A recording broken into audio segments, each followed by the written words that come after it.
First things first, I'm Jenna Wolf alongside Nick Wright, Brandon Marshall, Kevin Wilds. We're festive. That's music playing, right? I think I hear that in my ear.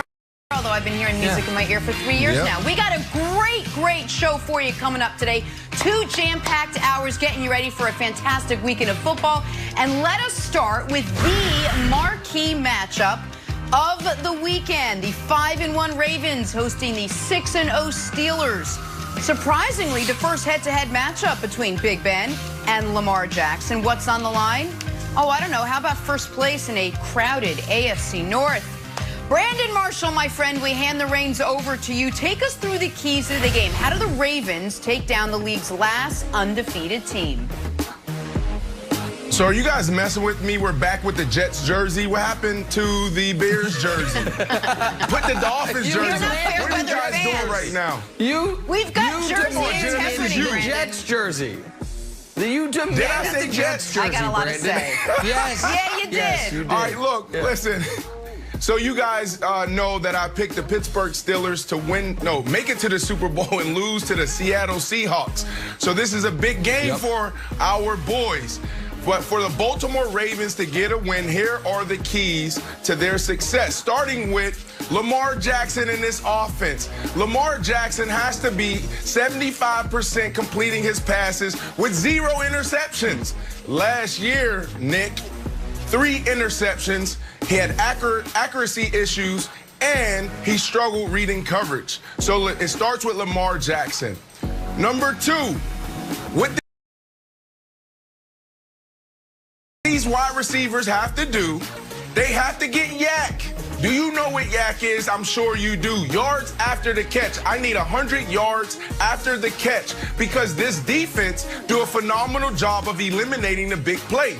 So we need to see slants and bubbles going for 15 yards, 20 yards, hell, taking it the distance. That's the way you're going to win this game. Because look what they did last week versus the Tennessee Titans and Derrick Henry stopping the run. This is what you do well. They're going to take that out. So you guys, if you want to win this game, you have to be efficient and you have to be really good in the passing game with yards after the catch. And the last thing, going to the defensive side, these guys thrive in chaos. They throw so many complex blitzes and disguises at you. So what you have to do is confuse Big Ben and not yourself, because the way they play defense sometimes backfire on them and they give up the big play. And Big Ben will expose you if you give him the opportunity. So this week, super simple. Those 3 things: Lamar Jackson, 75% throwing in the air, 0 interceptions, 100 yards yak, and confuse Big Ben and not yourself. It's great. All right, so I find all this really interesting, Brandon, and I think the Lamar stuff is probably the biggest key to this game, because an underrated storyline this season is, quite simply, Lamar's regressed from last year, particularly throwing outside the numbers where he's had no success whatsoever. But what I find most interesting about your keys is you usually approach the keys from a what the underdog must do to upset the favored team perspective. I don't think the Ravens are the underdog in this game. And not only are they not the Vegas underdog, I don't think they, even on a neutral field, necessarily would be the underdog. Baltimore has flown under the radar entirely this season. It's as if people watched them on national television get beat up by the Chiefs and they just wrote them off. The problem is, aside from that Chiefs game, not only have they won every game, aside from that Chiefs game, they have had 17-point fourth-quarter leads in every game. Now, Philly came back in garbage time. It wasn't quite garbage time. Philly came back to make it a game ostensibly late. But Baltimore has annihilated its competition. Its defense, I believe, is better than last year. Its running game is nearly as good as last year. So why are they not being discussed as much?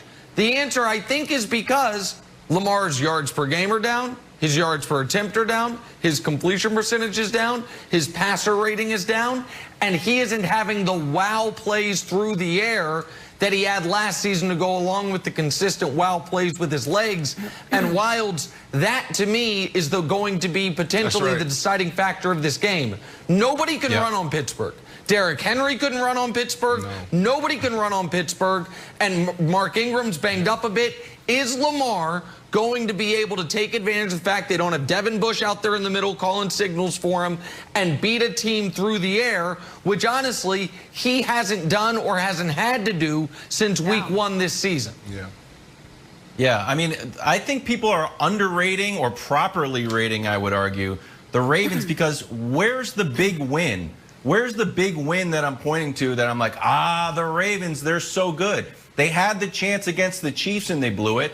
And we all watched that big Eagles come back. So I'm not impressed with a win over Washington or Cincinnati or Texans who end up firing their coach. So I'm not a believer in the Ravens. Browns win's pretty Brandon, good. The question for you, the what win? No, it's average. The Browns win, week 1.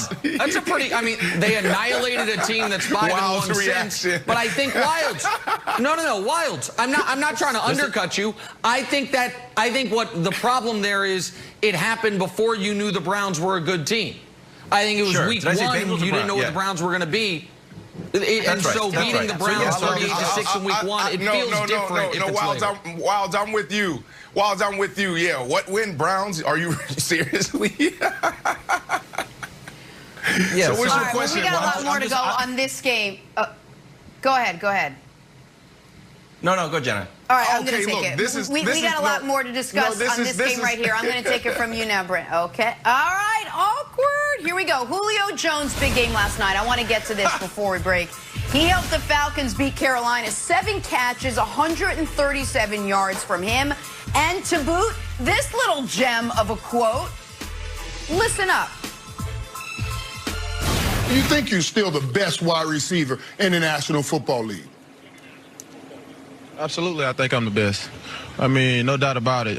Just the way I go out, and handle my business, and, week in and week out. I was injured early on in the season, but, I mean, you'll see, just keep watching. Julio Jones clearly still working on his confidence. Brandon, you in or out on Julio being the best wide receiver in the NFL? Come on, don't put me in this spot. Hey, I got to do life with these wide receivers. We got a little community going. Don't put me in this spot, Jenna. Look, last night when I turned on the game, first quarter, opening up, they went to Julio twice, back-to-back. And I was like, wow, this dude is still amazing. He's still getting it done at a high level. That deep out cut, the way he sunk his hips at the top of the route, I said, wow, this dude is still phenomenal. But right now, Julio, I'm out on this one, buddy. I love you. I think you're a dog. But your team isn't winning at the rate you guys should be. So I got to go with DeAndre Hopkins and DK Metcalf. 1A, 1B. Nick, don't ask me who's A and don't ask me who's B. Okay. All right, fair enough. Somebody's sending this to Julio. Brandon Marshall says he's not even top 2.